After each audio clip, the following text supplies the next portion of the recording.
আমি এখানে কুমড়ো শাক নিয়েছি। কুমড়ো শাকটাকে, এগুলো খুব কচি পাতা, কচি পাতাগুলো এরকম কুচি করেছি। আর এই কুমড়ো শাকটাকে খুব ভালো করে হাত দিয়ে ডলে ডলে আমি ধুয়ে নেব। 2-3 বার করে এই কুমড়ো শাকটাকে আমি ধুয়ে নেব। আমি এখানে নিয়েছি মুগ ডাল। এই মুগ ডালটাকে আমি ভালো করে আগে ধুয়ে রেডি করব। এবারে আমি একটা বাটিতে জল নিয়েছি। এই জলের মধ্যে মুগ ডালটা সিদ্ধ হতে দেব। আর এমনভাবে সিদ্ধ করব এটা যাতে ডালটা সিদ্ধ হয়ে যায় কিন্তু ডালে কোনো জল না থাকে। পুরো শুকিয়ে নেব জলটাকে, সেইভাবে এটাকে আমি সিদ্ধ করে নেব। কেন আমি ডালটাকে সিদ্ধ করেছি আর জলটাকে পুরো শুকিয়ে নিয়েছি। এবারে আমি একটা কড়াই নিয়েছি। কড়াইয়ে দিয়ে দিচ্ছি 1 চামচ পরিমাণ মতো ঘি।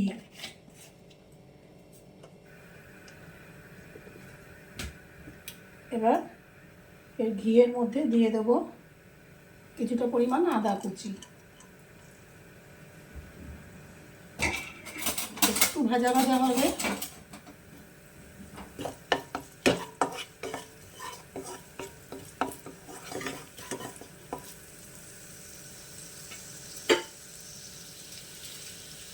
এরপরে এর মধ্যে দিয়ে দেবো ধুয়ে রাখা কুমড়ো শাকগুলো।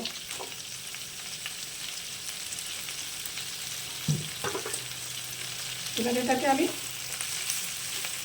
একটু ভাজা ভাজা করে দেব। একটু কুমড়ো শাকগুলো একটু ভাজা ভাজা করে নেব।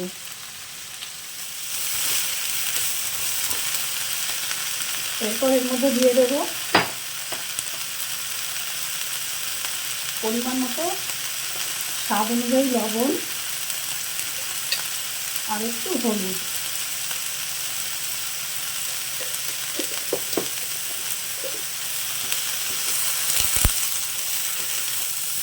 আবার একটু ভালো করে নাড়াচাড়া করে নেব।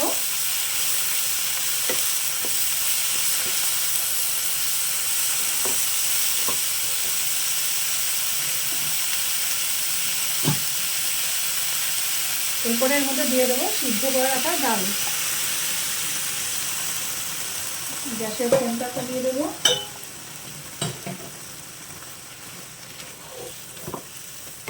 দিয়ে নাড়াচাড়া করবো। আবার কিছুক্ষণ নাড়াচাড়া করার পর এর মধ্যে দিয়ে দেব কটা কাঁচা লঙ্কা। আপনারা ঝাল বেশি খেলে কাঁচা লঙ্কাগুলো ফেলে দিতে পারেন বা কাঁচা লঙ্কা বাটা দিতে পারেন। দিয়ে দিচ্ছি 1 চামচ ধনিয়া পাউডার। দিয়ে দিচ্ছি 1 চামচ জিরা পাউডার। দিয়ে আবার একটু ভালো করে নাড়াচাড়া করব।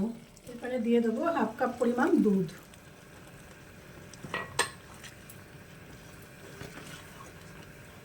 এবার এটাকে হাই ফ্লেমে আমি হতে দেবো মিনিট 2।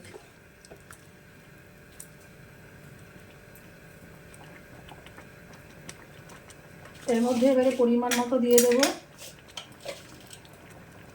যেহেতু এটা নিরামিষ রান্না একটু মিষ্টি মিষ্টি ভালো লাগে, আপনারা আপনাদের স্বাদ অনুযায়ী দিয়ে দেবেন চিনি। আর এখানে একটু লবণ কম হয়েছে তাই দিয়ে দিচ্ছি আর একটু লবণ। দিয়ে এটাকে ভালো করে মিনিট 2 ফুটতে দেব। ভালো করে ফুটে ওঠার পর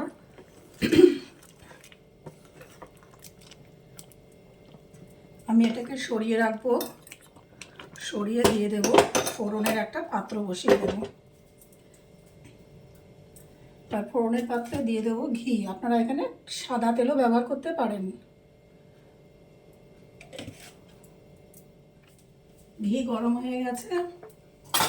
এবার আমি দিয়ে দেবো এর মধ্যে সামান্য পরিমাণের জিরে, দেব আদা কুচি,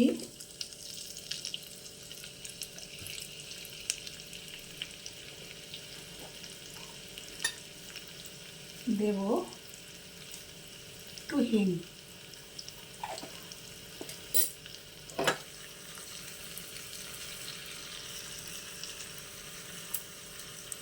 আপনারা একটা ইচ্ছা করলে একটা তেজপাতাও দিতে পারেন, এটা অপশনাল। দিলে দিতে পারেন। আমি এখানে আধখানা তেজপাতা দিয়ে দিলাম,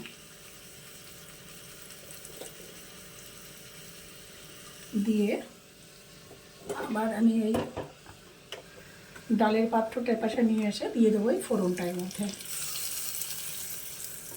দিয়ে আবার নাড়াচাড়া করে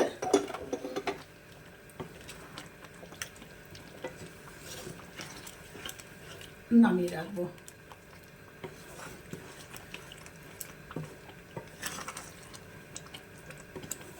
হয়ে গেল কুমড়ো শাক দিয়ে মুগ ডালের ঘন্ট।